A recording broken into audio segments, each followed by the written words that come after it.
You could hear a pin drop in the Senate chamber. It wasn't the kind of silence people gave out of obligation, the kind senators give when they're pretending to listen. No, this was different. This was the silence that rises only when a room full of powerful people suddenly realizes they're about to witness something unforgettable. A silence thick enough to feel. A silence that made even the air seem to pause. Senator Cory Booker stood at the podium, his voice steady but carrying an unmistakable emotional weight. He wasn't there to argue, debate, or defend a bill. He wasn't there to score political points or deliver a rehearsed speech. He was there for something deeper, something that came from the heart. He looked around the chamber, letting his eyes settle on each corner of the room. Senators shifted in their seats, sensing something unusual in his demeanor. Staffers paused mid-step, papers in their hands, as if frozen by an invisible force. Even journalists, who normally tapped away on laptops without looking up, suddenly stopped typing. Booker took a slow breath, one of those breaths people take before revealing something personal. "Today," he began, his tone dropping slightly, "I need to tell you a story." That alone was enough to make people lean in. Senators weren't used to stories, especially stories that felt like confessions. "A story about courage," he continued, "a story about grit, and a woman who rose from nothing to fight for those who have nothing." Throughout the chamber, heads lifted. The energy shifted. Some senators blinked, curious. Others narrowed their eyes, unsure of where this was going. But no one looked away. Booker paused, and then he said her name. Congresswoman Jasmine Crockett. The impact was instant. The entire Senate leaned in, physically, visibly, like a wave moving across the chamber. Those who had been distracted snapped to full attention. The senators who usually scrolled through emails or scribbled notes finally looked up, caught off guard by the weight behind Booker's voice. Jasmine Crockett.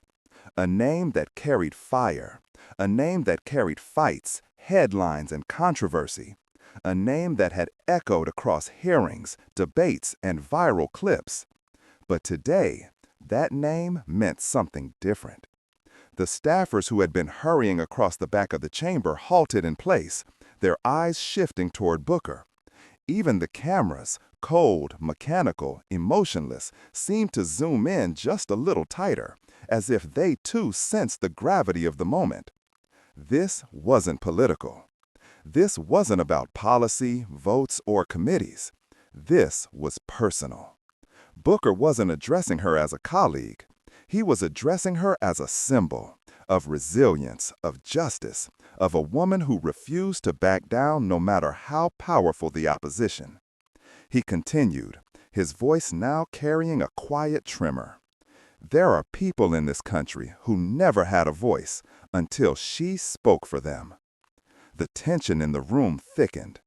A few senators exchanged glances, some respectful, some cautious. Jasmine Crockett had made enemies as quickly as she had earned supporters. She had confronted figures far more senior than herself. She had spoken truths others avoided. She had survived attacks on her character, on her background, on her credibility.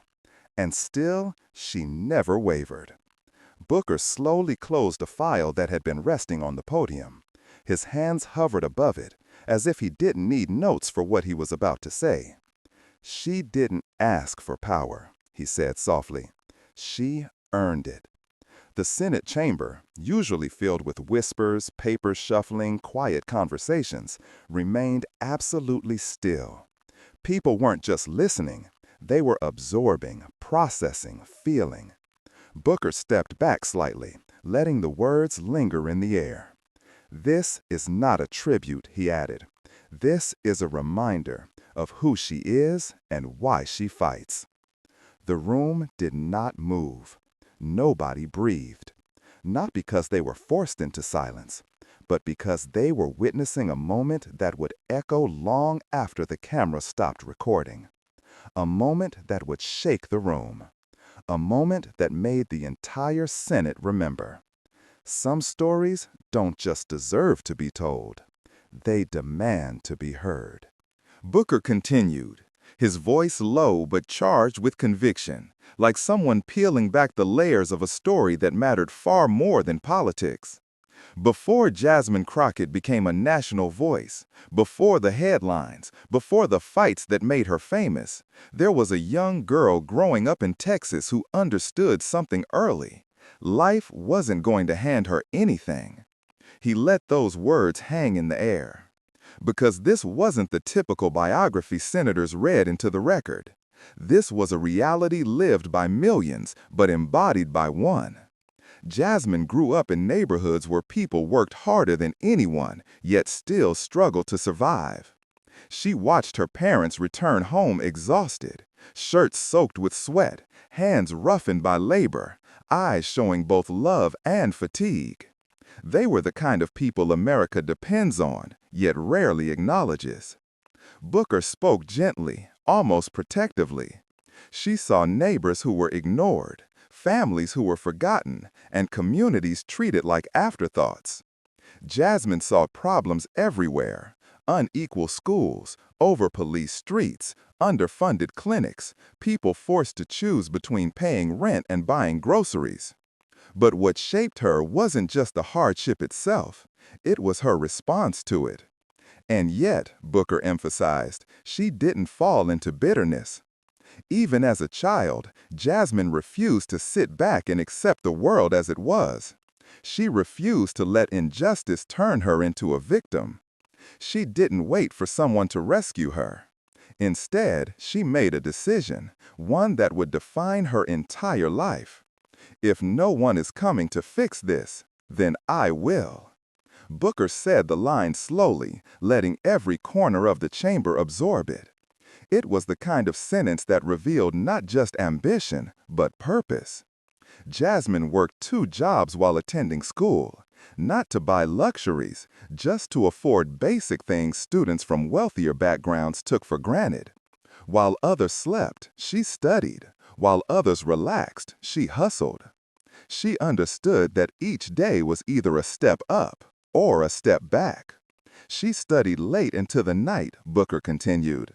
She fought through every barrier, racial, financial, social, with a fire that never dimmed. Many people burn out before they break through, but Jasmine didn't. Every challenge sharpened her. Every insult steeled her. Every rejection added fuel to the blaze inside her chest. When she finally became a lawyer, she had a choice everyone around her recognized.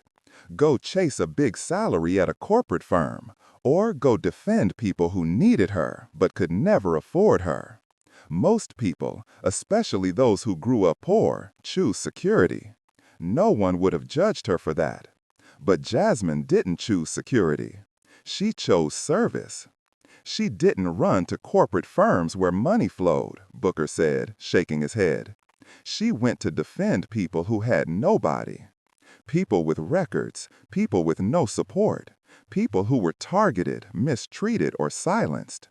People society had written off long before they ever saw the inside of a courtroom. She defended the single mother facing eviction, the teenager who was overcharged for a petty mistake, the man who sat in jail only because he couldn't afford bail, the woman who had been wronged but had no voice. These weren't glamorous cases. There were no big headlines, no applause, no checks. But there was justice. Real justice, the kind that makes enemies, changes lives, and leaves scars. Booker paused then, letting the Senate fully absorb the reality of those early years. For a moment, the chamber was silent again, filled only with the quiet hum of overhead lights. Then he spoke, each word steady and heavy with truth. Jasmine didn't rise because she was handed opportunities, he said. She rose because she fought tooth and nail for every inch. It wasn't luck. It wasn't privilege. It wasn't connections. It was grind. It was pain. It was perseverance. She didn't climb a ladder, Booker concluded softly. She built her own, and she built it while carrying her entire community on her back. and the Senate, for once, listened. Then Booker described the moment that changed everything. He didn't rush through it. He slowed down, letting the story unfold the way Jasmine herself had lived it. Painfully, honestly, bravely. It happened, he said, in a small local courtroom, the kind most people never see unless they're forced to. The room Booker described wasn't grand or impressive. The walls were fading, the fluorescent lights flickered, the benches were old and unpolished. But to the people who stepped inside that day, it might as well have been the center of the universe. A young man, barely out of his teens, stood before the judge. He was facing harsh charges for something minor, something most wealthy kids would have gotten a warning for. His hands shook, his voice wouldn't come out. His entire future hung in the balance. Behind him sat his family, terrified, powerless, holding on to each other like the bench itself was keeping them from falling apart. A mother wiping tears she tried to hide. A father clenching his jaw to stay strong. Siblings who didn't understand everything, but understood enough to be afraid. And that was when Jasmine Crockett stepped forward. Not with theatrics, not with ego, not as someone trying to prove a point. She stepped forward as a shield. Booker's voice deepened. She didn't see a defendant, he said. She saw a kid who looked like kids she grew up with, a kid who, in another life, could have been her. The judge challenged her, irritated by how fiercely she was pushing back. "Counselor, why are you so invested in this case?" he asked. And Jasmine, standing with her hands steady, her chin lifted, her heart on full display, replied with the sentence that would follow her for the rest of her life. Because if he were someone else, someone richer, someone whiter, we wouldn't even be here. The courtroom froze. Even the judge didn't respond right away. And when Booker retold that moment on the Senate floor, even senators known for never reacting lifted their eyebrows. Some shifted in discomfort, some in admiration, all in recognition of the raw truth behind her words. That, Booker said, was her turning point. He explained that on that day, Jasmine realized something powerful. The courtroom was not enough. She could save one young man today, but what about the next, and the next 10, and the next 100? She needed a bigger stage, Booker said. She needed policy. She needed power, not for herself, but for the people she defended. So Jasmine made a decision that shocked many, but surprised no one who knew her heart. She ran for office. People doubted her instantly. They said she was too bold, too loud, too direct, too unwilling to sugarcoat the truth. They said she wasn't polished enough, not traditional enough, not quiet enough. But something remarkable happened. Voters didn't reject her. They recognized her. They recognized the fire in her voice. They recognized the honesty in her tone. They recognized a woman who didn't come from privilege, didn't come from connections, didn't come from the polished halls of power. She came from struggle. She came from real life. She came from communities that had been ignored for decades. She came from truth. And unlike many politicians, she didn't hide it. She wore it proudly. She spoke, Booker said, for people who had been silenced for too long. She spoke the truth, even when it stung, especially when it stung.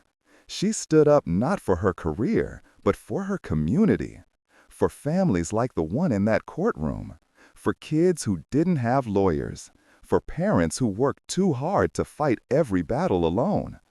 And that is why, against all odds, against all predictions, against all the voices telling her she couldn't, Jasmine Crockett made it to Congress. Not carried by power, but carried by people. Not because she fit the system, but because she challenged it. Now the chamber listened more intently than ever. It was unusual, almost unnatural, for the Senate to be this quiet. A place normally filled with whispered conversations, shuffled papers, and the low hum of constant motion had transformed into something else entirely. A sanctuary of attention. Booker leaned forward slightly, gripping the sides of the podium as if grounding himself before revealing something the country rarely gets to hear. "Many of you know the headlines," he said, his voice echoing with sincerity. "You've seen her challenge powerful figures, confront injustice, and refuse to back down when the pressure is at its highest." Several senators shifted in their seats. They remembered the moments he was referring to. The hearings, the confrontations, the viral clips that had spread across television screens and social media feeds. "But," Booker continued, "you don't know what drives her." He didn't raise his voice. He didn't need to. "You don't know the weight she carries into every hearing room. You don't know the sacrifices she makes that nobody sees." And suddenly, the Senate was no longer a political chamber. It felt like a theater, and Booker was pulling back the curtain. He described Jasmine in a way the public rarely hears. He spoke of nights when her friends were out living their lives, and Jasmine was alone, bent over stacks of case files, studying every detail until her eyes blurred. He spoke of evenings when she defended families who had no money, no legal education, and no ally in the system that oppressed them.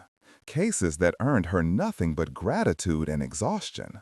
He spoke of the emotional toll, the night she returned home shaking, not out of weakness, but from the weight of witnessing injustice so raw it tore at the soul.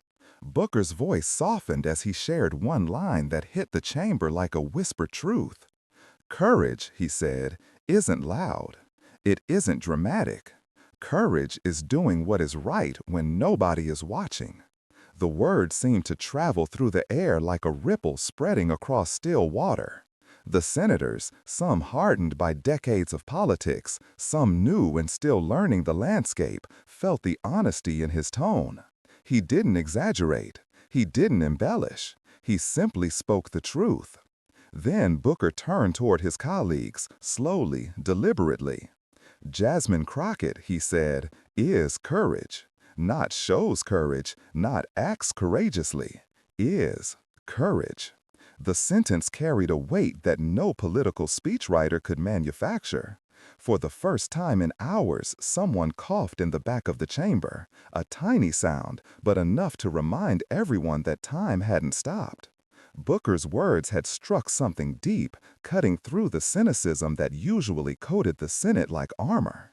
Then, with a voice that softened but did not weaken, he continued, "She has been mocked. She has been underestimated.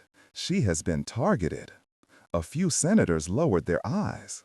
"But every time they try to silence her," Booker said, pausing long enough for the room to breathe, "she becomes louder." He let the sentence fall gently, but its impact was thunderous. Every time they push her down, she rises higher. And right then, almost on cue, the camera zoomed in. Not because a director told them to, but because even the cold lens of machinery sensed that something rare was unfolding. Something the Senate hadn't shown in a long time. People were feeling something. Some felt admiration. Some felt discomfort. Some felt challenged. Some felt inspired.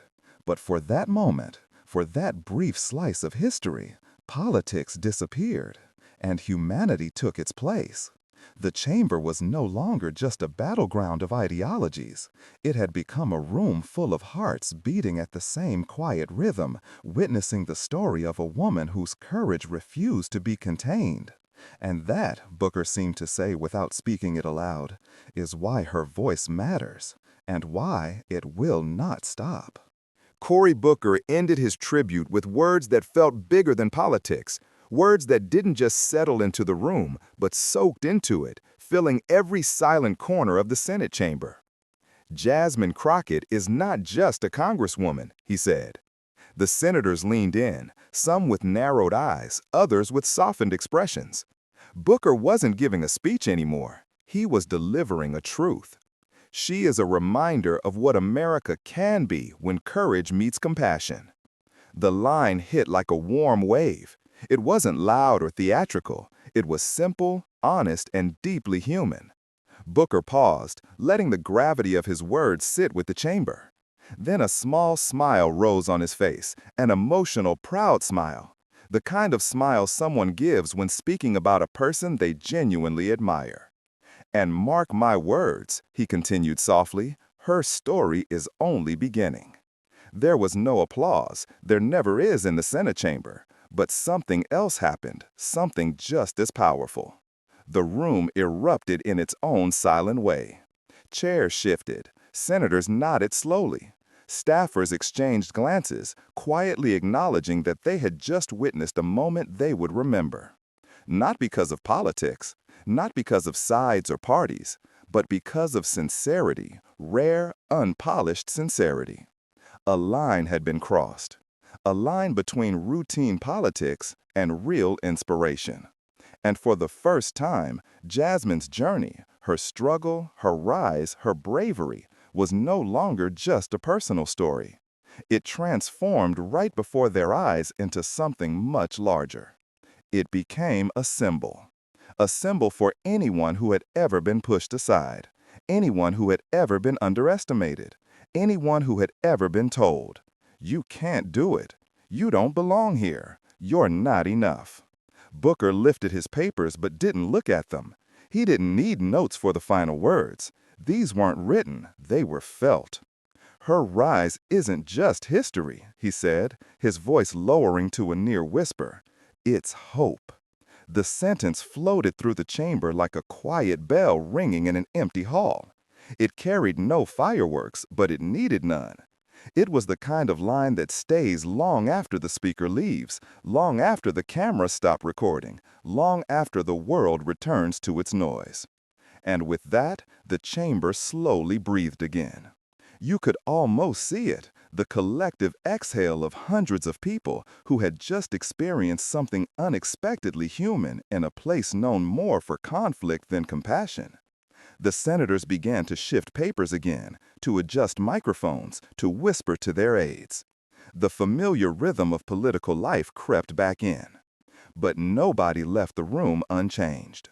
Some felt inspired, some felt challenged, some felt unsettled by just how powerful one person's story could be. But all of them felt something, and that was rare. Because for the first time in a very, very long time, the Senate felt something real. It wasn't about parties. It wasn't about winning or losing. It wasn't about strategy or talking points or votes. It was about a journey, a woman's journey, powered not by privilege but by purpose. A story carved out of struggle, courage, and conviction. A story that reminded them all of why leadership exists in the first place. And as the chamber slowly returned to its usual buzz, one truth lingered like a quiet heartbeat beneath the noise. Jasmine Crockett wasn't just making history, she was reshaping the meaning of it. So if you're reading this right now, remember this. History isn't written by the loudest voices, it's written by the bravest. Jasmine Crockett didn't wait for permission. She didn't wait for the world to make space for her. She carved her own path and then widened it for everyone coming after her. Now it's your turn.